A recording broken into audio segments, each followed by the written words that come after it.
میرے بھائیو، پہلا کوسچن بڑا کریٹیکل ہے. آج 28 ذو الحجہ 1439 ہجری ہے، اور پرسوں انشاءاللہ تعالی 11 ستمبر 2018 کو یکم محرم 1440 ہجری انشاءاللہ شروع ہو جائے گی. اسی کانٹیکسٹ میں سوال موصول ہوا ہے. علی بھائی السلام علیکم ورحمۃ اللہ. وعلیکم السلام ورحمۃ اللہ وبرکاتہ. امام حسن ابن علی علیہ السلام سے متعلق 120 شادیوں کے جھوٹے الزام کے جواب میں آپ کا کلپ دیکھا، بہت خوشی ہوئی.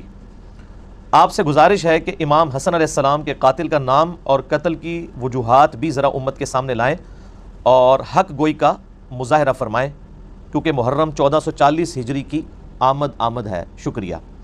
میرے بھائیو، پہلے تو میں جواباً عرض کروں اس سوال کے جواب میں کہ الحمدللہ اس پلیٹ فارم سے حق گوئی کا جس طریقے سے مظاہرہ ہو رہا ہے، اس کی مثال دینا شاید ممکن نہیں ہے، اور اگر آپ کو کوئی مثال ملے تو مجھے ضرور بتائیے گا. ویسے علماء جو پروفیشنل ہوتے ہیں مکاتب فکر کے، وہ اپنے مکاتب فکر کے علماء سے بھی جیلسی کا شکار ہوتے ہیں، اور دوسروں سے تو ہوتے ہی ہیں. اللہ کے فضل سے مجھے اگر کوئی بتائے گا نا کہ علی بھائی اس طرح کا کام آپ سے بہتر طریقے سے فلاں بندہ کر رہا ہے، تو میرا تو خوشی سے شاید 1 کلو خون ہی بڑھ جائے. جیلسی تو ہوگی نہیں. میں کہوں گا شکر ہے یار، ہماری محنت رنگ لائی کہ یہ فرقہ واریت کی لعنت کے خلاف جو ہم نے آواز اٹھائی تھی، اس میں اور لوگ بھی شامل ہوئے، تو جیلسی کا تو سوال ہی نہیں پیدا ہوتا اللہ کے فضل سے. حق گوئی الحمدللہ اس پلیٹ فارم سے جو ہے وہ ببانگ دھول ہوتی ہے. اور کیوں ہوتی ہے؟ اس لیے کہ نہ میں وہابی، نہ میں بابی، میں ہوں مسلم علمی کتابی. نہ ہم سو کالڈ کوئی علمی بات کرے اسے وہابی کہہ دیتے ہیں. ہم وہابی نہیں ہیں، ہم بابی بھی نہیں، بابوں کے ماننے والے یا بابوں کا دفاع کرنے والے. ہم علمی کتابی بکش مسلم ہیں. ایک نان بکش مسلم ہوتے ہیں، ان کو میں کہتا ہوں ٹنی، سن سنا کے سنی، سنی سن ہو گئے ٹن. اور ایک پڑھ پڑھا کے سنی، وہ صحیح سنی ہوتا ہے جو پڑھ پڑھا کے علمی کتابی مسلمان ہو. اور سنی ایز اے منہج میں استعمال کر رہا ہوں، ایز اے فرقہ نہیں. فرقہ واریت تو اسلام کے اندر حرام ہے. میرے بھائیو، یہ ایک تلخ حقیقت ہے کہ اس امت نے امام کائنات سید الاولین والآخرین شفیع المذنبین رحمت للعالمین سیدنا و مولانا امام اعظم محمد رسول اللہ صلی اللہ علیہ وآلہ وسلم کی جو وصیت تھی غدیر خم کے موقع پر، اس کا بالکل خیال نہیں رکھا. اور آپ صلی اللہ علیہ وآلہ وسلم کے پورے خاندان کو سوائے چند لوگوں کے، اور اس میں بھی ٹاپ آف دا لسٹ سیدنا حسن اور حسین علیہ السلام کو مظلومانہ طریقے سے قتل کیا. اور اس کی مثال انسانی تاریخ میں نہیں ملتی کہ امت جو ماننے والی امت ہے، انہوں نے خود اپنے پیغمبر کے ماننے والوں کو، ان کی اولاد کو اس طریقے سے ذبح کیا ہو. وَلِعَاذُ بِاللَّهِ تعالی. وہ جو ماہر القادری صاحب کا شعر بھی ہے، ان کے ہاتھوں سے لٹی باغ رسالت کی بہار، جو نمازوں میں پڑھتے رہے صدا صلی علی. یعنی نمازوں میں وہ پڑھتے تھے اللہم صلی علی محمد وعلی آل محمد، لیکن آل محمد کے ساتھ انہوں نے یہ ظلم کیا. میرے بھائیو، صحیح مسلم میں اوپر تلے 4 احادیث ہیں، 4 طرق. انٹرنیشنل نمبر کے مطابق مولا علی رضی اللہ تعالیٰ عنہ وعلیہ السلام کے فضائل والے چیپٹر میں صحیح مسلم میں 6225 سے لے کے 6228 تک کہ آپ صلی اللہ علیہ وآلہ وسلم نے حجۃ الوداع سے واپسی پر اپنی وفات سے 2 مہینے پہلے خم نامی گاؤں میں مکے اور مدینے کے درمیان پڑاؤ کر کے خطبہ دیا 17 ذو الحجہ کو 10 ہجری کے اندر، اور اگلی 11 ہجری میں ربیع الاول کے مہینے میں ہی آپ کی وفات ہوئی. تاریخ کنفرم نہیں لیکن دن سوموار ہے. اور آپ کی گفتگو بڑی کنکلوڈنگ تھی، ہم نے وہ اپنے منہج کے اوپر بھی لکھ کے لگائی ہوئی ہے. اے لوگو آگاہ ہو جاؤ، میں بھی ایک انسان ہوں، قریب ہے کہ اللہ کا قاصد یعنی موت کا فرشتہ میرے پاس آئے اور میں اس کی دعوت قبول کر لوں. میں اپنے بعد تم میں 2 بھاری چیزیں چھوڑ کے جا رہا ہوں. ان میں سے پہلی چیز اللہ کی کتاب ہے. تم اللہ کی کتاب کو پکڑو، اپنا تعلق اس کتاب کے ساتھ مضبوط کرو.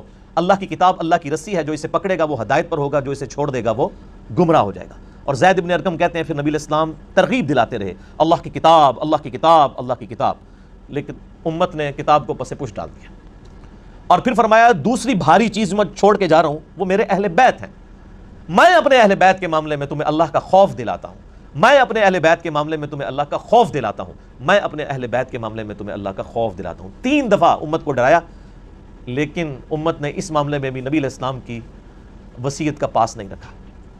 یعنی آپ کو تو اللہ تعالیٰ نے غیبی خبر دے دی تھی کہ آپ کی امت یہ کرے گی. آپ نے امت کو بتایا کہ اس سسٹم کا حصہ نہ بننا. جو کچھ آل امیہ میری اہل بیت کے ساتھ ظلم کریں گے، تم نے اس سسٹم کا حصہ نہیں بننا. لیکن آپ دیکھ لیں امت نے پھر کس طریقے سے یعنی اہل بیت کے ساتھ ظلم کیا، اور جس کی یعنی ہیٹ آج تک ہم محسوس کر رہے ہیں، وہ تکلیف آج تک ہمیں کاٹنی پڑ رہی ہے. وَلِعَاذُ بِاللَّهِ تعالی. اور اس امت نے اگر یہ کام نہ کیا ہوتا تو آج امت کی حالت مختلف ہوتی، اس آزمائش سے ہمیں نہ گزرنا پڑتا۔ اور ضمناً مجھے وہ حدیث یاد آ گئی صحیح بخاری میں انٹرنیشنل نمبر کے مطابق 3748 سیدنا حسن و حسین علیہ السلام والے فضائل والے چیپٹر میں، کہ سیدنا حسین ابن علی کا سر کاٹ کر ایک تشت میں رکھ کے عبید اللہ ابن زیاد کے سامنے پیش کیا گیا، گورنر کوفہ جو یزید ابن معاویہ کی طرف سے گورنر تھا۔ صحیح بخاری انٹرنیشنل نمبر کے مطابق 3748، اور اس حدیث میں حسین کے ساتھ علیہ السلام لکھا ہے، علیہ السلام امام بخاری نے۔ آپ sunna.com ویب سائٹ میں عربی والا پورشن دیکھ لیں، مکتبۃ الشاملہ دیکھ لیں، اور بیروت کی چھپی ہوئی عربی کتابیں دیکھ لیں، آپ کو ملے گا۔ ایون اسلام 360 میں بھی جو عربی والا پورشن ہے اس میں صحیح بخاری 3748 کے ساتھ حسین علیہ السلام آپ کو ملے گا، لیکن مولوی نے بےایمانی کرتے ہوئے اردو ترجمے میں رضی اللہ عنہ کر دیا تاکہ سنی شیعہ جو ایک درار ڈلی ہے وہ اور بڑھ جائے۔ تو بخاری کے الفاظ ہیں حسین علیہ السلام کا سر مبارک کاٹ کے تشت میں رکھ کے عبید اللہ ابن زیاد کے سامنے پیش کیا گیا، تو وہ چھڑی مار کے ان کے یعنی سر مبارک کے ساتھ، جس میں الفاظ ہیں کہ داڑھی اور سر میں کالا خضاب لگا ہوا تھا وسمہ کا، اور ترمذی میں بھی اس کی ڈیٹیلز موجود ہیں۔ اس نے کلام کیا تو انس ابن مالک تڑپ اٹھے اور انہوں نے کہا کہ حسین ابن علی نبی علیہ السلام کے سب سے زیادہ ہم شکل تھے، یعنی یہ حسین ابن علی جو ہیں وہ نبی علیہ السلام کے ہم شکل تھے۔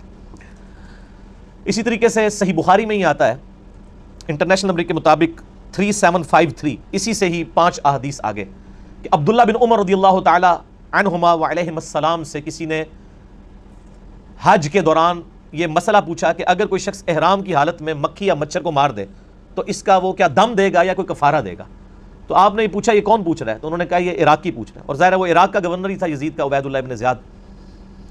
آپ نے فرمایا یہ عراقی مجھ سے یہ مسئلہ پوچھتے ہیں کہ احرام کی حالت میں مکھی یا مچھر کو مارنے کا کفارہ کیا ہے، حالانکہ ان عراقیوں نے اللہ کے نبی کے نواسے کو قتل کیا ہے، جس کے بارے میں نے نبی علیہ السلام سے خود سنا تھا کہ حسن و حسین دنیا میں میرے 2 پھول ہیں۔ اللہ کی لعنت ہو ان لوگوں پر جنہوں نے حسین ابن علی یا حسن ابن علی کو مظلومانہ شہید کیا، اور اللہ کی رحمت ہو، کروڑیں رحمتیں ہوں ان محدثین پر جنہوں نے یہ سچائی امت تک پہنچائی اور سنی شیعہ ٹسل کا شکار نہیں ہوئے۔ میرے بھائیو، آج کے اس کوسچن کو کہ حسن ابن علی کا قاتل کون ہے، کیونکہ ابھی محرم کا مہینہ شروع ہونے والا ہے، آج 9 ستمبر ہے، 11 ستمبر کو یکم محرم 1440 ہجری ہوگی، تو حسین علیہ السلام کے اوپر زیادہ گفتگو ہو رہی ہوتی ہے، حالانکہ حسن ابن علی کو بھی شہید کیا گیا، ان کو زہر دے کے قتل کیا گیا۔ ان کا قاتل کون ہے اس کو میں احادیث کی روشنی میں بعد میں ڈسکس کروں گا۔ شروع میں اہل حدیث علماء کے 3 ریفرنسز کوٹ کروں گا، کیونکہ اس وقت پریکٹیکلی سعودیہ اور ایران ٹسل کے اندر یزیدیت اور ناسبیت، یعنی حسین علیہ السلام سے بغض یزیدیت اور مولا علی علیہ السلام سے بغض ناسبیت، اس کا پریکٹیکل جھنڈا اس وقت بعض اہل حدیث علماء نے اٹھایا ہوا ہے۔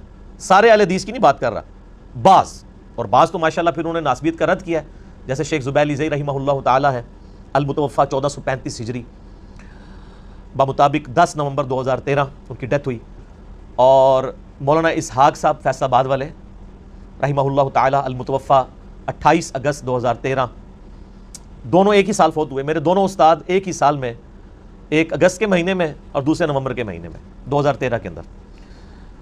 اللہ تعالیٰ ان کی قبروں کو نور سے بھرے، انہیں نیک کاموں کا اجر عطا فرمائے، ان کی برائیوں سے درگزر فرمائے۔ ان دونوں نے یعنی اہل بیت کے دفاع کا وہ حق ادا کیا جو شاید سو کالڈ وہ لوگ جو اہل بیت کی محبت کا دم بھرتے ہیں انہوں نے بھی نہیں دیا۔ اسی لیے میں دیکھتا ہوں کہ ان لوگوں کی سائٹس کے اوپر بھی، ان لوگوں کے بھی فیس بکس اور یوٹیوب کے اوپر ان لوگوں کی ویڈیوز شیئر ہوئی ہوتی ہیں محرم کے دنوں کے اندر، الحمدللہ۔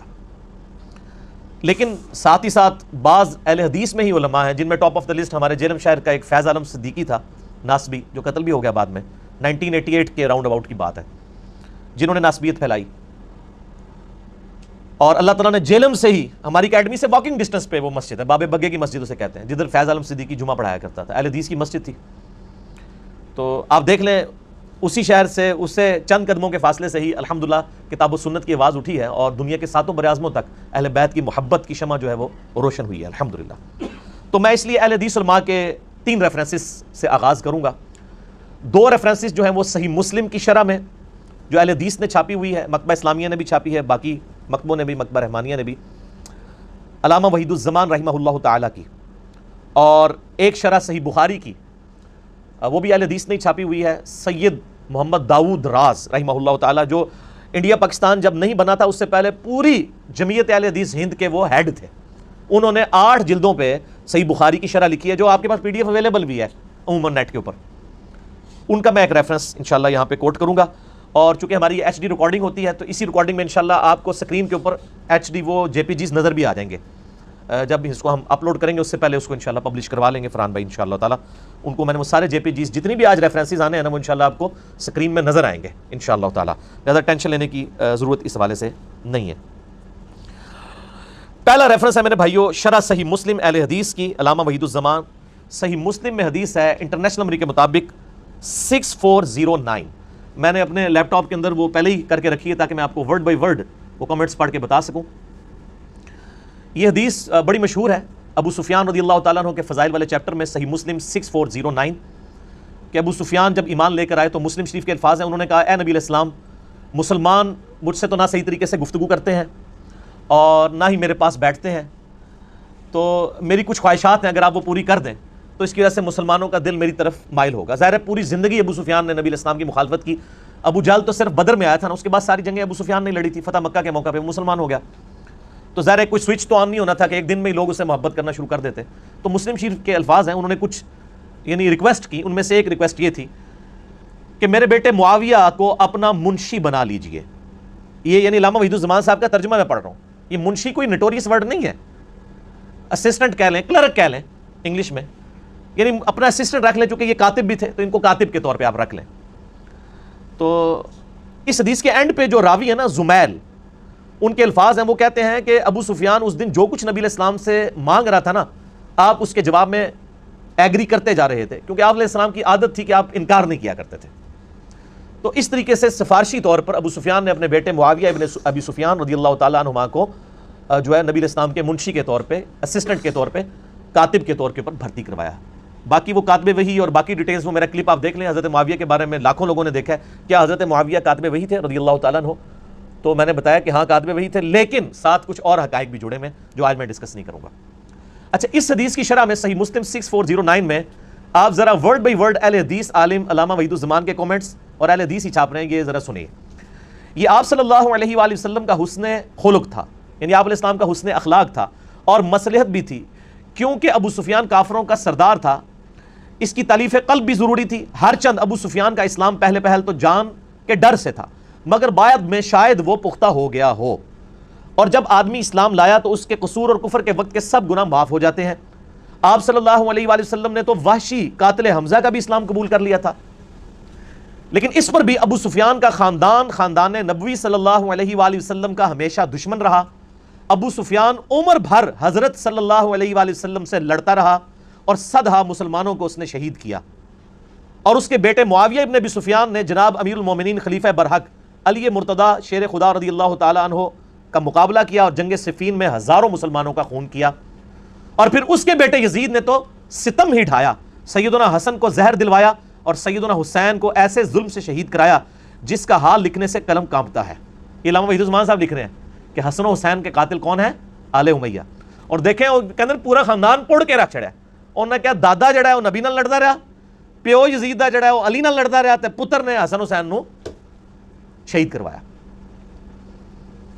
جس کا حال لکھنے سے قلم کانپتا ہے. پھر یزید کے بعد سارے خلفائے بنو امیہ سوائے عمر بن عبدالعزیز کے خاندان نبوی کے دشمن ہی رہے، اور ہمیشہ درپے ایذا ہی رہے، اور دنیائے ادنا کے واسطے اپنی آخرت کو تباہ کرتے رہے. لا حول ولا قوت الا باللہ، یہ انہوں نے لکھا ساتھ. تو بس میرا خیال ہے اس پہ مجھے مزید کوئی کمنٹس دینے کی ضرورت نہیں ہے. دوسرا ریفرنس بھی علامہ وحید الزمان صاحب کا صحیح مسلم میں ایک حدیث ہے انٹرنیشنل نمبر کے مطابق 5976 اور 5977، اور یہ بخاری میں بھی اس کا کچھ حصہ ہے کہ نبی الاسلام نے اپنی وفات سے 1 مہینہ پہلے خطبہ دیا اور فرمایا مجھے یہ ڈر نہیں کہ تم میرے بعد مشرک ہو جاؤ، البتہ مجھے ڈر ہے کہ دنیا کی محبت تم پر غالب آ جائے گی، دنیا کے خزانے تم پر اللہ کی طرف سے کھول دیے جائیں گے، اور پھر تم دنیا کی محبت میں ایک دوسرے کو قتل کرو گے جس طرح اگلی امتوں نے کیا، اور تم بھی تباہ و برباد ہو جاؤ گے جس طرح اگلی امتیں تباہ و برباد ہوئی. اب یہ بڑی سخت حدیث تھی. اس حدیث پہ کمنٹس کر رہے ہیں علامہ وحید الزمان صحیح مسلم انٹرنیشنل نمبر کے مطابق 5976 اور 5977. اس کے فٹ نوٹ پر لکھتے ہیں ورڈ بائی ورڈ. اور دنیا کے واسطے آخرت کا خیال چھوڑ دو گے. مسلمانوں نے حضرت صلی اللہ علیہ وآلہ وسلم کے چند روز بعد ہی یہ ایسے کام شروع کر دیے اور آپس میں پھوٹ کی بنا ڈال دی, یعنی پھوٹ کی بنیاد ڈالی. معاویہ حضرت علی سے لڑے اور یزید نے خاندان نبوت کو تباہ کیا. یہ اہل حدیث عالم. یہ تو جب سے انڈیا اور یہ جو سعودیہ اور ایران کی ٹسل شروع ہوئی ہے نا, تو یہ تھوڑے اہل حدیث اس طرف گئے ہیں, ورنہ پرانے اہل حدیث جتنے بڑے محب اہل بیت ہیں نا, بریلوی ہیں نا, دیوبندی ہیں. اور حجاج نے عبداللہ ابن زبیر کو شہید کیا اور فتنوں کی تار بند گئی. اس روز سے آج تک مسلمانوں کا وہی حال ہے کہ کسی ایک خلیفہ پر سب اکٹھے نہیں ہو سکے. آخر کافر موقع پا کر ان پر غالب ہوئے اور ان کی قوت کو خاک میں ملا دیا. ولیعوذ باللہ تعالی. اب انہی کے روحانی شاگرد ہیں سید داود راز, جو کمبائنڈ جمعیت اہل حدیث انڈیا پاکستان کے صدر تھے اور علامہ وحید الزمان صاحب کو اپنا مرشد مانتے ہیں. جگہ جگہ وہ صحیح بخاری کی شرح میں ان کے ریفرنسز کوٹ کرتے ہیں. انہوں نے صحیح بخاری کی شرح جو 8 جلدوں میں موجود ہے, اس میں بخاری کی شرح میں 4359 نمبر حدیث ہے بخاری کی. اس کی شرح کرتے ہوئے کیا لکھتے ہیں؟ یہ بخاری کی حدیث ہے کہ جریر ابن عبداللہ رضی اللہ تعالیٰ عنہ یمن کے سفر پہ تھے اور اسی دوران نبی اسلام کے پیچھے ڈیتھ ہو گئی اور حضرت ابوبکر کو خلیفہ چن لیا گیا. اور ابھی یہ مدینہ شریف آئے نہیں تھے, تو راستے میں ان کی ملاقات ذو امر نامی ایک شخص سے ہوئی جس تک آلریڈی نبی اسلام کی وفات کی خبر پہنچ چکی تھی. وہ بڑا جہاندیدہ بندہ تھا, اس کے پاس یعنی علم بھی تھا. انہوں نے بڑے حسن سلوک کے ساتھ اس کے ساتھ معاملہ کیا. تو جاتے جاتے اس نے نا ان کو ایک نصیحت کی جو بخاری میں 4359 نمبر حدیث کے اندر امام بخاری نے نقل کی ہے. وہ شخص کہتا ہے کہ چونکہ تم نے مجھ پر احسان کیا ہے, میں تمہیں ایک بات بتاؤں گا کہ تم اہل عرب اس وقت تک خیر و بھلائی کے ساتھ رہو گے جب تک تمہارا طرز عمل یہ ہوگا کہ جب تمہارا کوئی امیر وفات پا جائے تو تم اپنا کوئی اور امیر مقرر کر لو, لیکن جب عمارت کے لیے تلوار تک بات پہنچ جائے گی تو تمہارے امیر بادشاہ بن جائیں گے. وہ بادشاہوں کی طرح غصہ ہوا کریں گے اور انہی کی طرح خوش ہوا کریں گے. یعنی جب خلافت ختم ہوگی اور ملوکیت آئے گی پھر وہ دنیا دار بادشاہ ہوں گے. یہ بخاری کے الفاظ ہیں. کانت بالسیف کانوا ملوکا یغضبون غضب الملوک ویرضون رضا الملوک. اس پہ حدیث مکمل ہوئی ہے. اس کی شرح میں سید داود راز کیا لکھتے ہیں؟ ذو امر کی آخری نصیحت جو یہاں مذکور ہے وہ بالکل ٹھیک ثابت ہوئی. خلفائے راشدین یعنی ابوبکر, عمر, عثمان و علی کے زمانے تک خلافت مسلمانوں کے مشورے اور صلاح سے ہوتی تھی. اس دور کے بعد کسرا اور قیصر کی طرح یعنی رومن اور پرشین امپائر کے ہیڈ جس طرح اپنے بچوں کو خلیفہ بناتے تھے, ان کی طرح طاقت کے بل پر بادشاہ بننے لگے اور مسلمانوں کا شرازہ منتشر ہو گیا. حضرت امیر معاویہ رضی اللہ تعالیٰ عنہ نے جب خلافت یزید کا اعلان کیا تو کئی بابصیرت صحابہ نے ان کو صاف کہہ دیا تھا کہ آپ سنت رسول کو چھوڑ کر کسرا اور قیصر کی سنت کو زندہ کر رہے ہیں. یہ بخاری میں ہے 4827 نمبر. میں نے اپنے پمفلٹ میں ساری حدیثیں ڈالی ہیں, آپ کو تعارف بھی کروا دوں گا. یہ داؤد راز لکھ رہے ہیں کہ قیصر و کسرا کی جو طریقہ تھا ان کو کس نے زندہ کیا. بہرحال اسلامی خلافت کی بنیاد امرہم شورا بینہم پر ہے, جس کو ترقی دے کر آج کی جمہوریت لائی گئی ہے. اگرچہ اس جمہوریت میں بہت خرابیاں ہیں, تاہم شورا کی ایک ادنا جھلک ہے. اور میرا بھی یہی موقف ہے کہ جو اسلامک ڈیموکریسی ہے یہ خلفائے راشدین کی ایک ماڈرن فارم ہے خلافت راشدہ کی. اور یہ دیکھ لیں سید داؤد راز صاحب نے بھی یہی لکھا ہوا ہے الحمدللہ. یہ 3 ریفرنسز تھے اہل حدیث علماء کے. اب یہ ٹاپک ایسا ہے کہ میں اس پہ گھنٹوں فی البدی بول سکتا ہوں. آپ کو پتہ ہے میری تو اسپیشلٹی جن ٹاپکس میں ان میں یہ بھی ہے ایک. لیکن to cut the story short, میں آپ کو صرف ایک ریسرچ پیپر کا ہی تعارف کرواؤں گا جو میں اکثر کرواتا ہوں. یہ میرا ریسرچ پیپر ہے میرے بھائیوں, ریسرچ پیپر نمبر 5B, واقعہ کربلا کا حقیقی پس منظر 72 صحیح الاسناد احادیث کی روشنی میں. 72 کیا میں نے نسبت لی ہے شہدائے کربلا کی نسبت سے, ورنہ اس میں احادیث 200 سے زیادہ ہیں. اکثر احادیث بخاری اور مسلم سے ہیں. عربی میں بھی ہے, اردو میں بھی ہے, ہندی میں بھی ہے, انگلش میں بھی ہے, فارسی کا کام بھی ہونے والا ہے, پشتو اور بنگالی میں بھی لوگوں نے کام شروع کر دیا ہے الحمدللہ. میں نے اس میں ٹروتھ ریویل کیا ہے. یہ جعلی پس منظر نہیں, خیالی پلاؤ نہیں ہے. اور یہ ایک عبداللہ ابن سبا تھا, پوری امت کی مت مار دی اس نے. ایک کریکٹر گھڑا جو کہ مولا علی کے دور میں آیا تھا. شہادت عثمان میں اس کا کوئی تعلق نہیں ہے, صرف آل امیہ کی بدماشیوں کو چھپانے کے لیے انہوں نے یہ ایک جھوٹ گھڑا. اس کو تو مولا علی نے خود قتل کروایا تھا عبداللہ ابن سبا کو, وہ بعد کی پیداوار ہے, اس کو کھاتے میں ڈال دیا. میں نے یہ سارا ٹروتھ احادیث سے ریویل کیا ہے. یہ کوئی بنو امیہ یا بنو عباس کی لکھوائی بھی تاریخ نہیں ہے, یہ وہ احادیث کی کتابیں جو سامنے رکھی ہوئی ہیں. کیوں؟ کیونکہ نام ہے وہابی, نام ہے بابی, میں ہوں مسلم علمی کتابی. اس میں آپ کو خلافت راشدہ کا پتہ چلے گا, شہادت عثمان کے اصلی اسباب کیا ہے وہ پتہ چلیں گے, جنگ جمل صفین نہروان کے اوپر مولا علی کی حقانیت پتہ چلے گی, شہادت حسن کے بارے میں احادیث مل جائیں گی. آج جتنی احادیث میں ڈسکس کروں یہ ساری اس کے اندر موجود ہے. صلح حسن کی شرائط کیا تھی جن کو پورا نہیں کیا گیا, شہادت حسین علیہ السلام, یہ پوری ڈیٹیلز آپ کو انشاءاللہ 200 احادیث اس کے اندر مل جائیں گی. یہ آپ سافٹ کاپی ڈاؤن لوڈ کر سکتے ہیں ہماری ویب سائٹ اہلسنتپاک.com پہ جائیں,